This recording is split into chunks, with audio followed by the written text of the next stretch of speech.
think there's ice cream on my mouth. Anyway, so I think that there are some dishonest takes on the abortion situation coming from the left, and I wanted to call them out. So, a couple of narratives. There are, and just to be clear, everybody's trash on this one. I don't mean literally everyone, but the tribes. Conservatives are absolutely embarrassing themselves, absolutely being hypocrites, absolutely just being absolutely ridiculous. They're talking about banning contraception. They're talking about looking at abortion as murder. And some of them are saying about that it becomes essentially human at conception. So you're talking about IUDs being murder. I mean, it's absolutely absurd.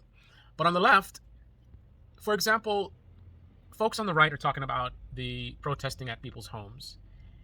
And let's actually start even before that. So the first narrative I heard was when the leak happened. So of course the right is being very disingenuous, focusing on the leak instead of talking about the actual topic about abortion.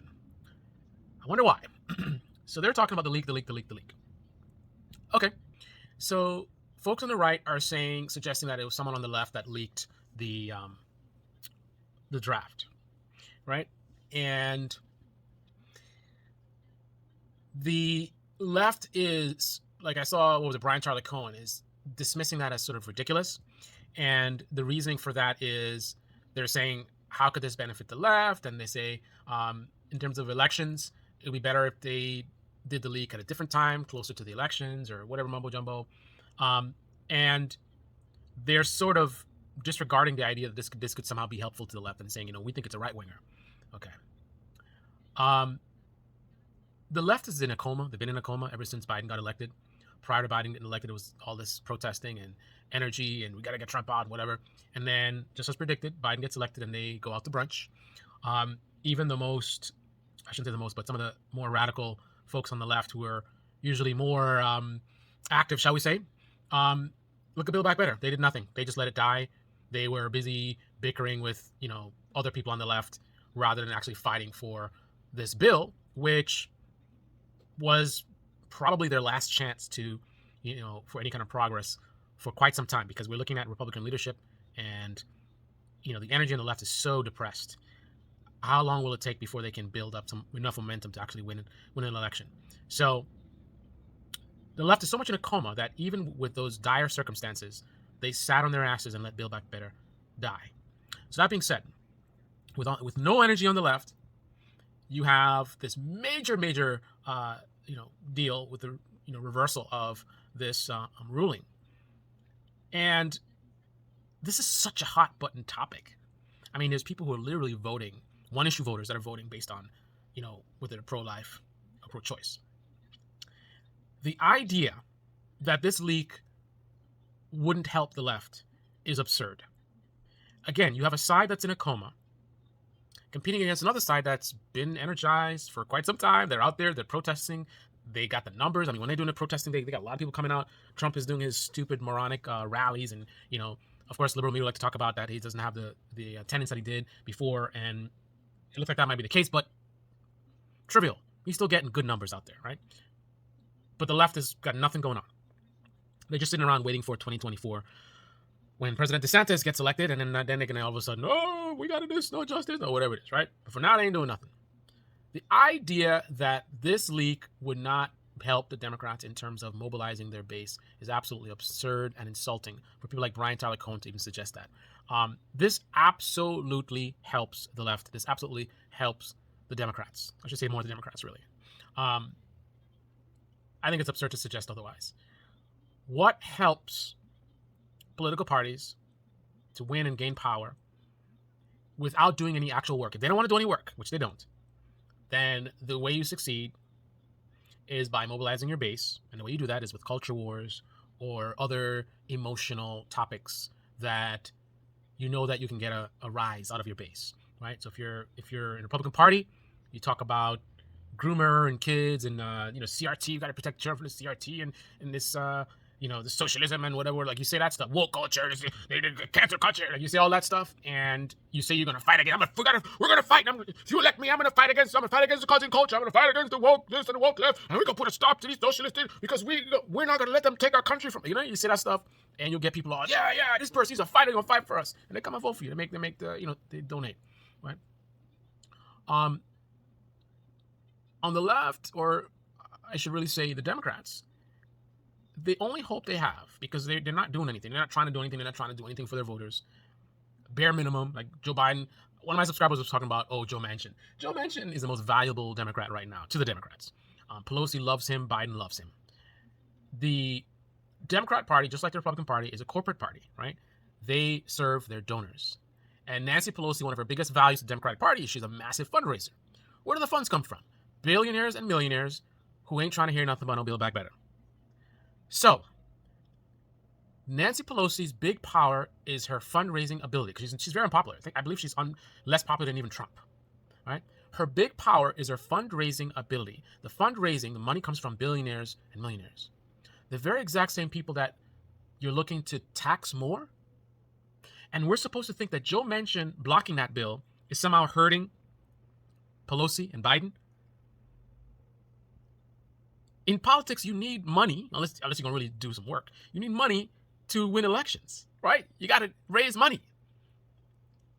How are you going to raise money from billionaires and millionaires if you piss them off with some Build Back Better bullshit? All right? And I call it bullshit, but that's the way that the donors will look at it. So what Joe Manchin did, and Kristen Sinema did, is protect the Democratic Party, protect its donors. A party that doesn't want to deliver for the people is a slave to its money, right? They're not about to go do no Build Back Better and risk their donations, because then what? How are they going to win without no money? They need money, right? So the idea that the leak did not help the Democrats is absurd, right? So let's put that to rest. The next thing is the protesting at the homes. So, dishonest actors, bad faith actors on the right are talking about it's terrorism and this and that and this and that. Oh, the left. Specifically, they are making reference to that they are intimidating judges. You got dishonest actor, I think it's Cruz or somebody saying something like they should go to jail or something like that for free speech, right? But anyway, so the right is saying that they're intimidating judges, and the left is like laughing and, you guys are hypocrites. What happened to free speech and this and that?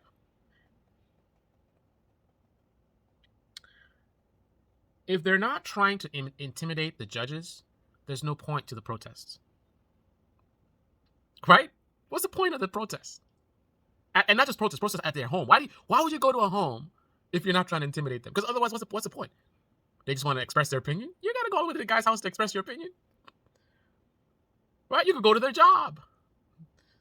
Right? You got a lot of numbers. You do videos online, make them go viral, whatever it is, spread it around. I mean, there's a lot of things you could do. If you want to express your opinion, you don't got to go. And I'm not saying they shouldn't go to the people's houses.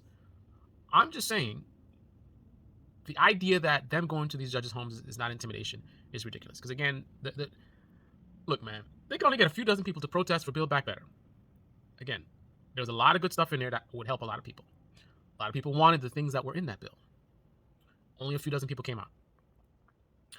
For what's happening right now, you got good numbers of people going to these people's houses. What would motivate them to actually get out and go to these people's homes if they're not trying to achieve a certain result? Right? If you are going to betray what you said, confirmation hearings, you said this is a very important ruling. I think they all said that. Now you're betraying that. Conservatives, generally speaking, don't even care that these people went and they lied to the American people about this ruling. Now they can completely reverse that, and there's no pushback from conservatives at all. But they said that they wanted to protect this thing. Now they're flipping on it. And I believe the message is you want to do this? Well, there's going to be consequences. You're not going to have any peace. Right? You violated the American people, going against the will of the people. Well, now you're going to see the wrath of the people.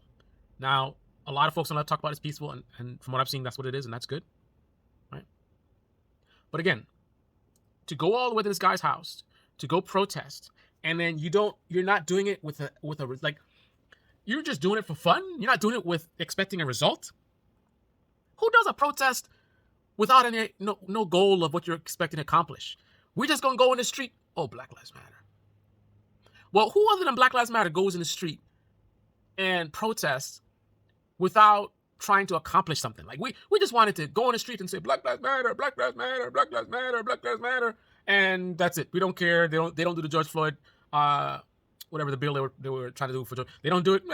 Whatever. Nothing fundamentally changes. Whatever. Black Lives Matter, Black Lives. Who does that other than Black Lives Matter? Generally speaking, when people protest, they're trying to push for something. It's like, imagine if the left had a spine and there was thousands in the streets from months ago protesting against Biden and the Democrats for lying and betraying them. You think they'll be doing it just to express their displeasure, their disappointment? Or you think they'll be doing it because they want to put pressure on Biden that eventually he's like, man, these people won't go away. They're saying all this stuff and it's on the news and it's not looking good, and they're piercing through my safety wall from the partisan media or whatever. I gotta shut these people up. I gotta do something. I gotta deliver something. The point of protesting at someone's house would be intimidation.